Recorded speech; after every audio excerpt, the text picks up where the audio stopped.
Welcome back, my dear students.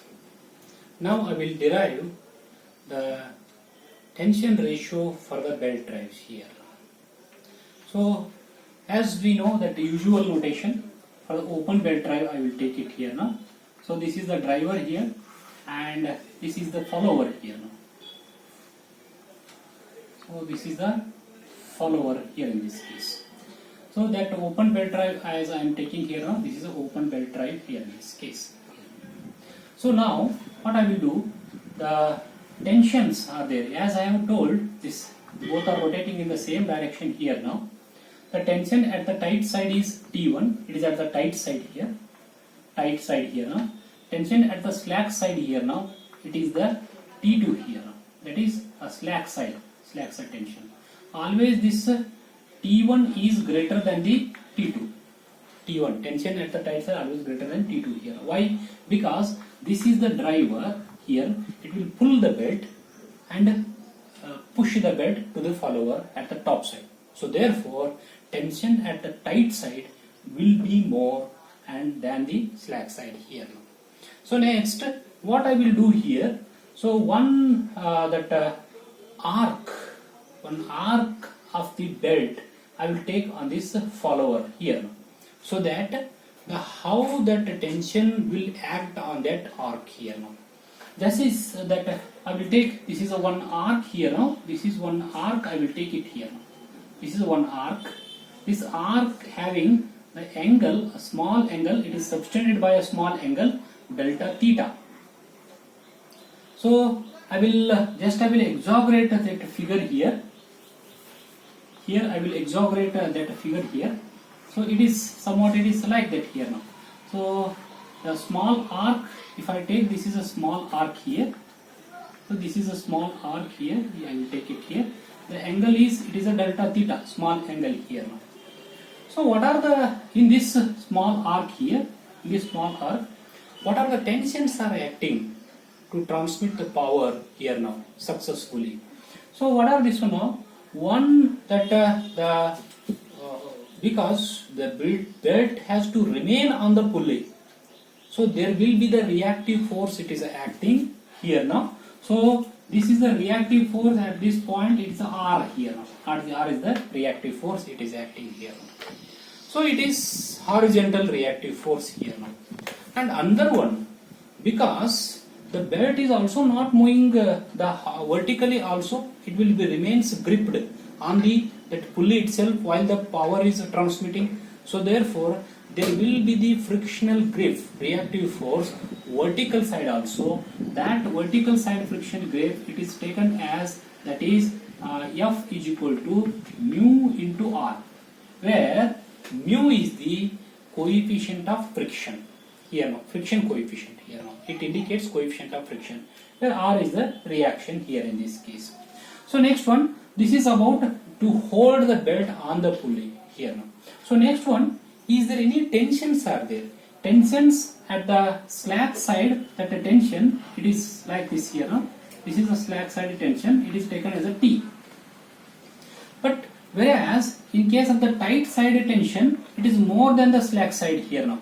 So it is more than the slack side means it is more, how much it is more? T plus delta T here.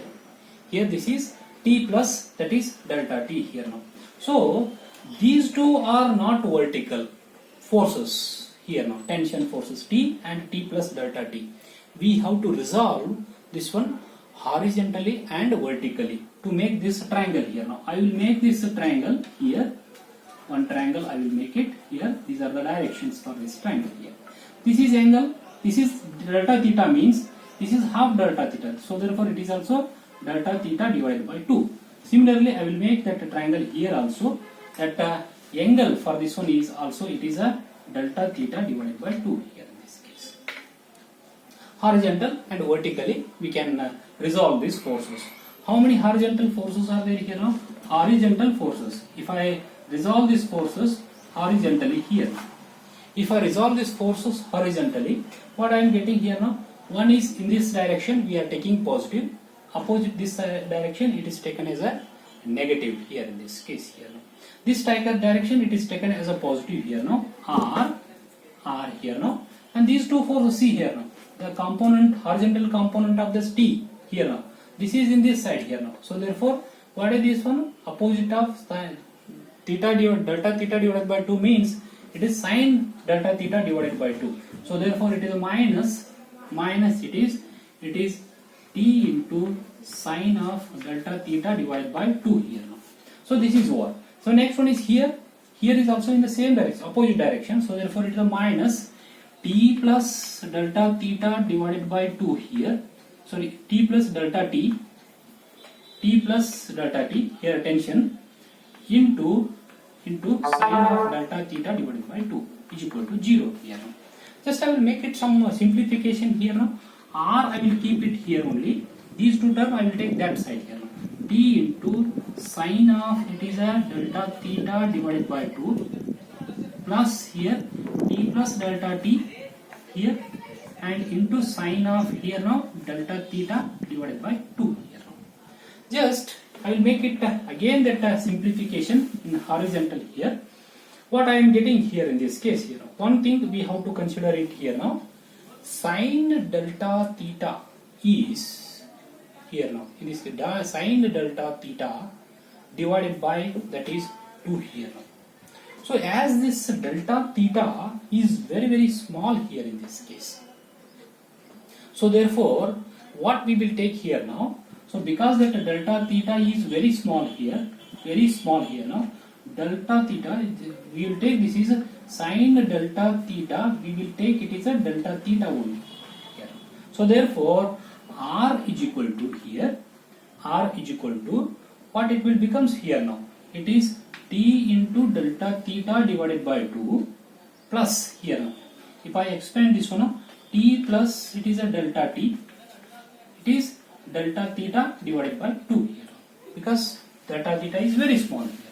So next, what I will simplify it, R is equal to T into delta theta divided by 2 plus, what this one, T into, it is a delta theta divided by 2, here it is plus here now delta T into delta theta divided by 2. See this term here now, delta T is very small, delta theta is very small, so therefore this is very small here now, so therefore it is neglected.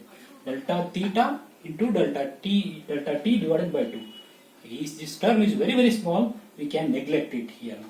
So therefore half of T into delta theta, half of that T into delta theta. So therefore R is equal to is T into delta theta here now. So therefore this is a relation what we are getting here now in this case.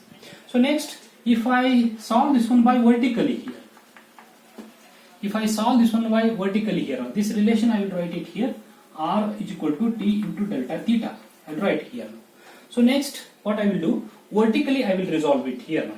So if I resolve it, what is the vertical force here now? Upward force, we will take it as a positive here now. Mu into R, it is 1.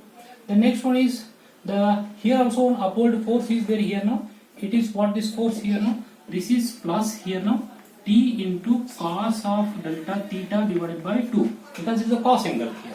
This is upward force, it is a vertical upward direction, and this is what? Downward direction here now. So therefore we have to take it negative here now, minus here T into cos of delta theta divided by 2 is equal to 0 here.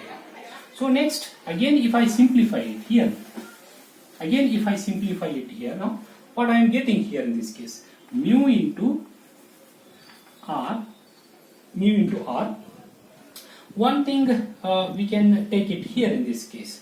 What is that here in this case here now? That mu into that R is there. So therefore here the cos delta theta divided by 2, where the cos delta theta 2, it is very that small angle here now. So therefore what we have to need, so sorry, here T plus delta theta has to take here for this opposite here, T plus delta T into cos of delta theta, where the cos delta theta divided by 2, it will becomes 1 here, because delta theta is very small, cos of delta theta divided by 2 is becomes 1 here. So therefore it will becomes mu R plus T only, because cos delta theta divided by 2 is 1 here now, because delta theta is very small here now. So therefore next minus here, minus this cos delta theta 2 is a 1 here now. So therefore it is in the bracket t plus it is a delta theta, delta t only. So this is equal to 0 here. So next what happens? Expand this one now. Mu into r is equal to, it is t mu into r plus t minus here now delta t is equal to 0 here. This t will get cancelled here now. So therefore mu r is equal to, it is delta into t here.